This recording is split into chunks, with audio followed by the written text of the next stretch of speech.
Morning, guys. Happy Wednesday, everybody. We are in the same problem areas that we've been in for the past couple of months. Let's take a look at the weak sectors because we've been here before here. Energy is the weak point again. Banks, Russell 2000, small caps, industrials, and consumer staples doing generally better along with healthcare. We have seen this for this movie many times. Just take a look at what the weak sectors are. The markets are already telling you what the problems are, and it's emerging today. So energy is 50% off their highs. Banks, 40%. The Russell, this is the same thing I just put up. Industrials, consumer staples are outperforming, down 7%, and healthcare down 7%. So the market's already telling you what areas it doesn't like. Energy, banks, small caps, and industrials here. So where are we right now in the downturn here? February 20th to March 23rd, I always call that the panic phase. We were down 34%. Then we started turning around the next day, March 24th. Now we're 27% off the lows here. And now what are we in now? The frustration phase where the markets are going to be choppy. Just look what we've got today. Look at the news today. You heard Wolf talking about the bank loan losses, high reserves that are out there. You heard the March retail sales, the worst on record, down 8.7%.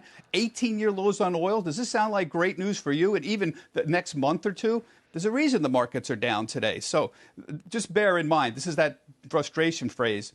The guys who are talking about dividends, Johnson & Johnson surprising everyone with a raise, and Procter & Gamble, those are anomalies. We have seen a lot of dividend cuts, and we've seen a lot of dividend eliminations. We've seen them from Darden, from Ford, from Hilton, from Nordstrom, from Delta, from Boeing. There's a long list, and the list, frankly, in my opinion, is going to get longer. There are an awful lot of lists being circulated right now around on Wall Street about companies whose cash flow has dropped dramatically, whose prices have dropped dramatically, and whose dividends are sky high. Do you think that's not an issue? You should see the lists that are out there. I can show you some of the names that are out there. Kohl's, for example, it's got nearly a 15% dividend yield. Schlumberger, 13%. Halliburton is right up there as well.